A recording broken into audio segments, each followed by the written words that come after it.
जब सत्ता की ताकत के सामने सवाल कमजोर पड़ जाए तो आवाज बुलंद करनी पड़ती है। बोल कि लब आजाद है तेरे।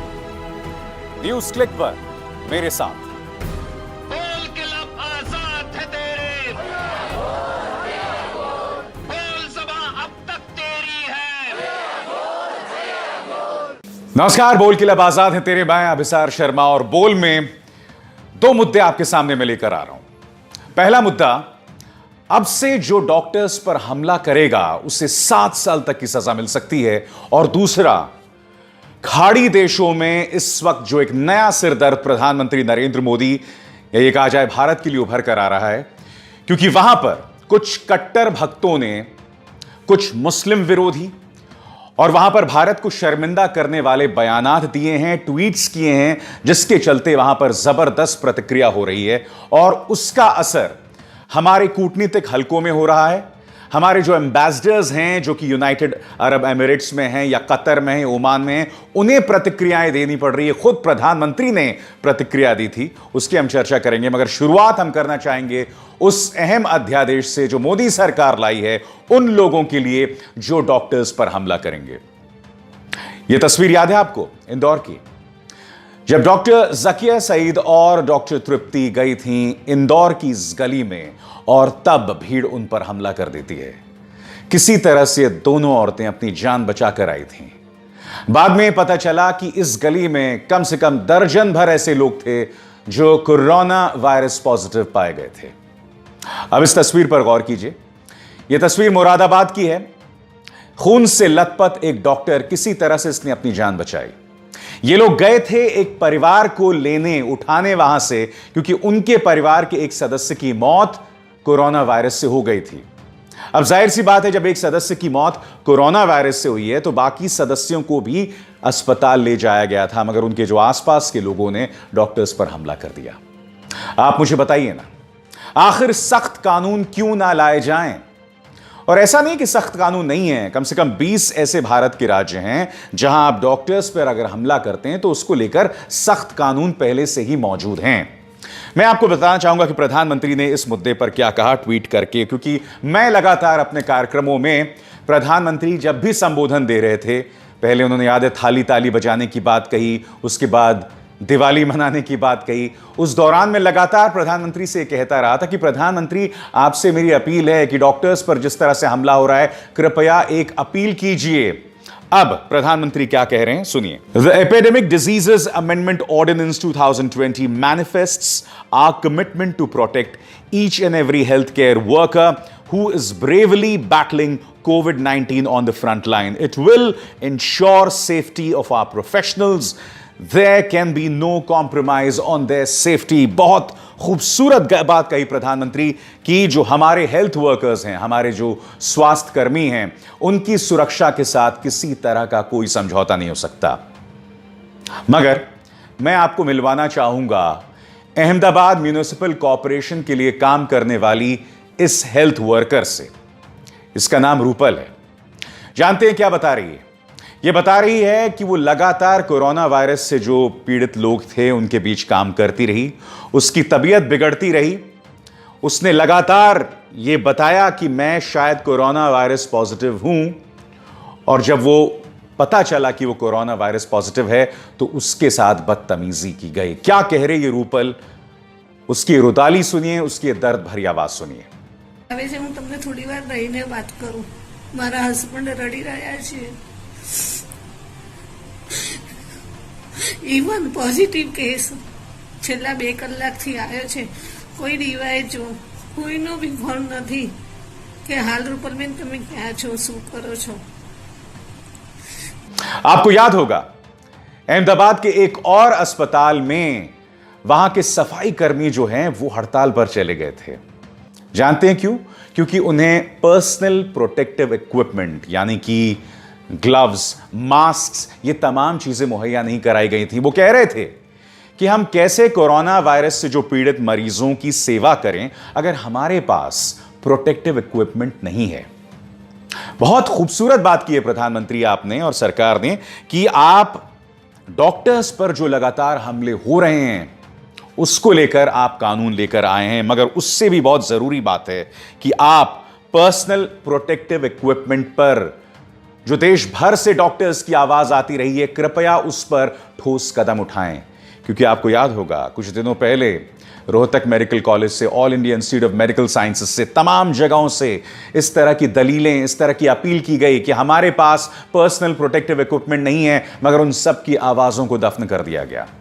पहले एक प्रोपेगेंडा चलाया गया कि यह सब झूठ है, और उसके बाद उनको इस कदर डराया गया कि वो खामोश हो गए। मैं आपको बता रहा हूं हो क्या रहा है। होता क्या है कि ये जो डॉक्टर्स हैं उनके पास पर्सनल प्रोटेक्टिव इक्विपमेंट नहीं होते, मास्क और ग्लव्स नहीं होते, और जब मरीज उनके पास पहुंचता है, कोरोना वायरस से संक्रमित मरीज उनके पास पहुंचता है, तो वो उन मरीजों के साथ डील नहीं करना चाहते हैं, क्योंकि जब उन्हीं के पास सुरक्षा नहीं है तो वो उनका क्या इलाज करेंगे, और जब उनका वो इलाज नहीं करते तो मरीज नाराज हो जाते हैं। तो आप मुझे बताइए, मरीज नाराज है, मगर क्या सरकार अपनी भूमिका से बच सकती है? दो सूरतें हैं, एक तो इंदौर और मुरादाबाद वाली, जहां डॉक्टर्स जा रहे हैं उनके साथ आप बदतमीजी कर रहे हो। आप कैसे कम अक्ल लोग हो भाई, कैसे ना समझ लोग हो कि आप इस तरह की बदतमीजी करते हो। मगर दूसरी तरफ जो लोग अस्पतालों में हमारे डॉक्टर्स काम कर रहे हैं, उनके लिए आप किस तरह का पर्सनल प्रोटेक्टिव इक्विपमेंट मुहैया करा रही है सरकार? बताइए ना। सरकार की जवाबदेही इस मुद्दे पर कहां है? सरकार को पूरी तरह से इस मुद्दे से बच जाती है, क्योंकि इस मुद्दे को लेकर मीडिया भी सवाल नहीं उठाती। और जो आप विदेशों से पर्सनल प्रोटेक्टिव इक्विपमेंट के किट्स मंगाते हैं, उसको लेकर भी गड़बड़ झाला हो जाता है। मैं आपको बताना चाहूंगा, लाइव मिनट की एक खबर है, पढ़ के सुनाना चाहूंगा, गौर कीजिएगा इस पर। Test kits for the detection and surveillance of COVID cases in India that have apparently been found faulty had been procured by the ICMR from China, from Chinese vendors approved by Chinese authorities, a senior government official said on Tuesday. The comment comes as the ICMR on Tuesday advised states not to use the testing kits for the next 2 days, saying it will issue an advisory after medical teams carry out field validation of the kits. दो चीजें हैं यहां पर। पहले, ICMR China से ये kits हासिल करती है, बाद में आईसीएमआर ही राज्यों से कहती कि साहब इन किट्स का इस्तेमाल मत कीजिए, इनमें गड़बड़ है। तो मैं आपसे यही तो जानना चाहता हूं, एक ऐसे वक्त जब देश कोरोना संकट का सामना कर रहा है, तो क्या Indian council of medical research इस तरह के ढीले अधूरे काम करती है? और मैं यही तो बोल रहा हूं ना, इनकी जवाबदेही कहां है भाई? हर बार मैं देख रहा हूं सरकार जनता पर थोप देती है। जनता जब गलती करती है तो उस पर कार्रवाई की जानी चाहिए। तबलीगी जमात के जो लोग कोरोना वायरस फैलाते हैं, उन्हें आप कटघरे में रखिए, मगर जो गृह मंत्रालय उस मरकज को अनुमति देती है या देता है, उसे भी कटघरे में रखिए। अगर हमारे डॉक्टर्स ये लगातार अपील कर रहे हैं कि प्लीज हमारे पास पर्याप्त पर्सनल प्रोटेक्टिव इक्विपमेंट नहीं है, तो उनकी भी आवाज सुनिए। सरकार को बचने का रास्ता मत दीजिए। सरकार के लिए तो बहुत आसान है, क्योंकि मीडिया तो आप जानते हो क्या दिखा रहा है। अब भी पालघर के नाम पर देश में सांप्रदायिक माहौल घोलने की कोशिश की जा रही है। अब भी न्यूज चैनल्स के जरिए समुदाय विशेष के सोशल बॉयकॉट की जमीन तैयार की जा रही है, और कई जगह पर जो हो भी रहा है। मगर आप सवाल उठाइए कि हमारे डॉक्टर्स के पास पर्सनल प्रोटेक्टिव इक्विपमेंट क्यों नहीं है? एक बहुत ही अजीबोगरीब हालात हैं। हम ये जंग लड़ रहे हैं, मगर हमारी प्राथमिकताएं कुछ अजीबोगरीब दिखाई दे रही हैं।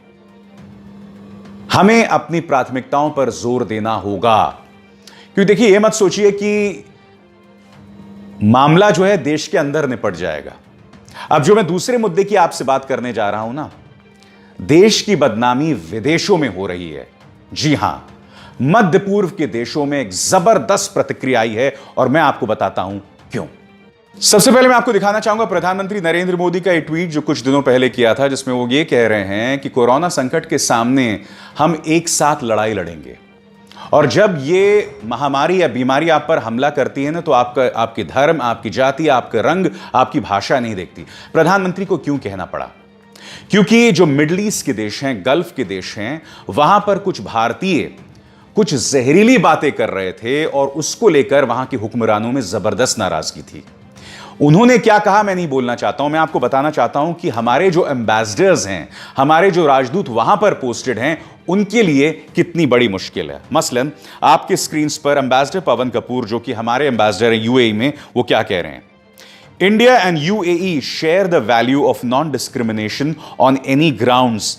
Discrimination is against our moral fabric and the rule of law. Indian nationals in the UAE should always remember this.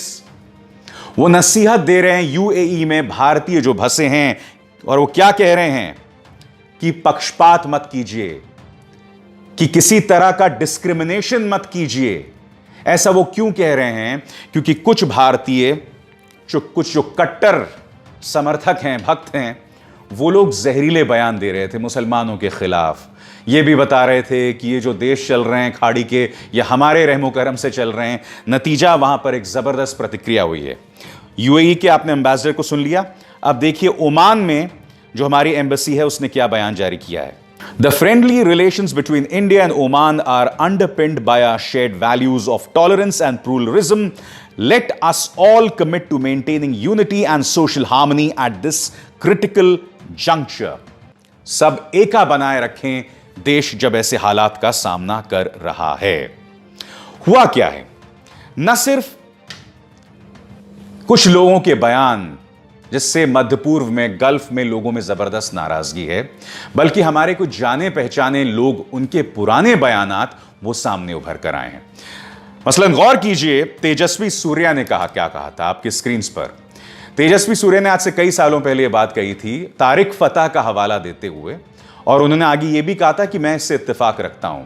इन्होंने क्या कहा था तेजस्वी सूर्या ने कि मध्य पूर्व में, अरब देशों में जो बच्चे पैदा होते हैं वो प्यार का परिणाम नहीं होते, वो सिर्फ सेक्स का परिणाम होते हैं, क्योंकि मध्य पूर्व में या अरब देशों में किसी भी महिला को ऑर्गेज़म नहीं होता। इसको लेकर वहां जबरदस्त नाराजगी थी। लोगों ने यह भी कहा प्रधानमंत्री आप अपने इस मिनिस्टर पर एक्शन लीजिए। उसके बाद क्या होता है? सोनू निगम का यह बयान, ये उन्होंने बयान दिया था आज से बहुत पहले, और क्या कहा था? God bless everyone. मैं एक मुसलमान नहीं हूं, मगर मुझे अजान के जरिए क्यों उठाया जाता है? यह जबरदस्ती का धर्म थोपना भारत में आखिर कब बंद होगा? उसके बाद वो ये भी कहते हैं कि मोहम्मद ने जब इस्लाम बनाया था तब बिजली नहीं थी, तो मुझे इस कोलाहल का, इस शोर का सामना क्यों करना पड़ रहा है एडिसन के बाद? क्या यह इस्लाम विरोधी है? मुद्दा वो नहीं है। देखिए, अगर कोई कह रहा है कि भाई मैं अजान की वजह से सो नहीं पा रहा हूं, हो सकता है भाई नहीं सो पा रहे हो, मैं उस पर पढ़ना ही नहीं चाहूंगा कि इस्लाम विरोधी है कि नहीं। मगर आप जानते हैं इस वक्त सोनू निगम दुबई में है। अजीबोगरीब इत्तेफाक है, दुबई में है, और अब उनके पुराने ट्वीट्स डिस्कवर किए जा रहे हैं। अगर सोनू निगम को लगता ना कि ये संदेश जो है वो इस्लाम विरोधी नहीं है, मुझे नहीं लगता, मेरे पास कोई प्रतिक्रिया नहीं है कि इस्लाम विरोधी है भी या नहीं है। जैसे मैंने कहा ना कि अगर मेरे घर के साथ में कोई मंदिर है या मस्जिद है और उसकी वजह से मेरे घर में शोर हो रहा है, तो जाहिर सी बात है मैं कैसे सोऊंगा। मगर नतीजा क्या हुआ कि सोनू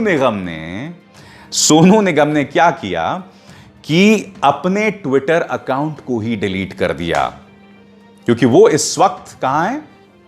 वो इस वक्त मौजूद हैं दुबई में, और दुबई में बैठकर आज वो ये भाईचारा का संदेश दे रहे हैं। कैसे? आप सुनिए। अस्सलाम वालेकुम, हेलो, नमस्कार, this is Sonu here, Sonu Nigam. किल आम व अंतुम बखैर। My friends, we are going through tumultuous times. Never in our wildest dreams did we ever imagine we'll be seeing such times. Coronavirus. I am right now in Dubai. My family is based in Dubai, so I'm connected to Dubai, and I feel for Dubai, and that's why I thought it is my duty to reach out to the people of United Arab Emirates. Sonu Nigam इस तरह की बातें 2014 से पहले नहीं किया करते थे।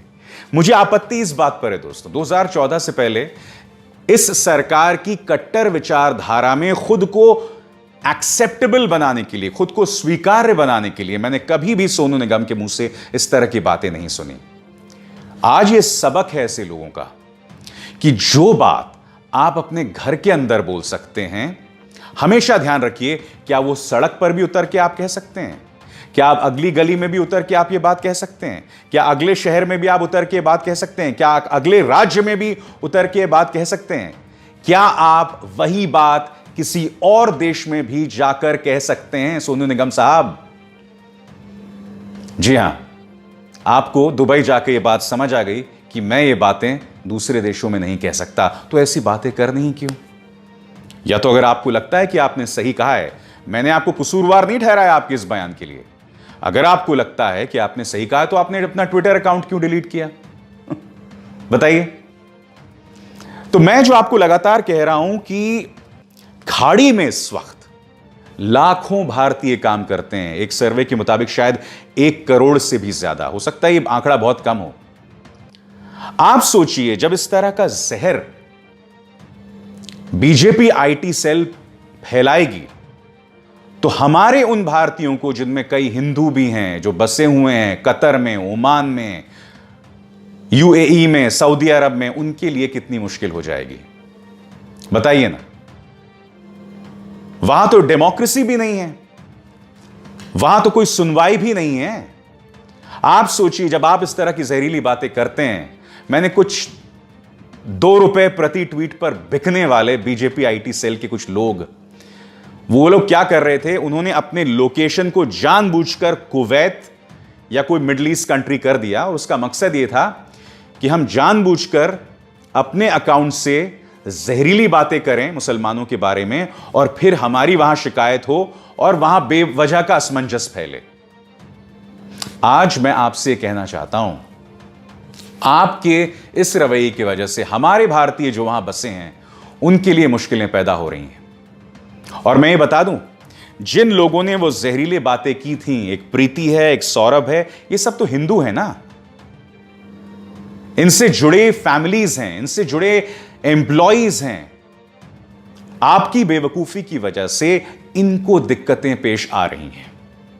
जाते जाते मैं आपको इंडियन एम्बेसडर है ना, उनका ये वीडियो संदेश सुनाना चाहूंगा जो उन्होंने भारतीयों के लिए दिया है।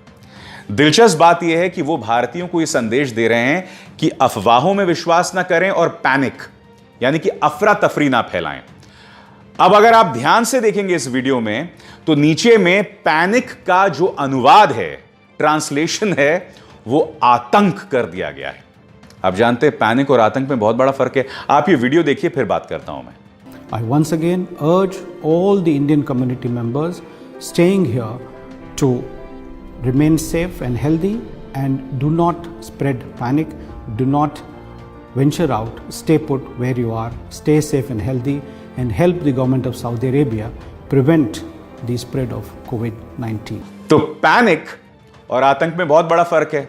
तो इस ट्रांसलेशन के मुताबिक एम्बेसडर भारतीयों को कह रहे हैं कि आतंक ना फैलाएं। बेशक उन्होंने वो बात ना कही हो, मगर जो संदेश है वो वाकई बहुत सटीक है, बहुत सार्थक है।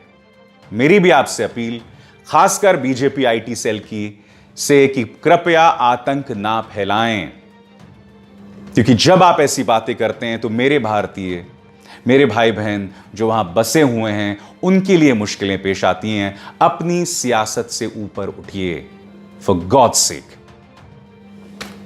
बोल के रब आजाद है तेरे में, बस इतना ही। नमस्कार।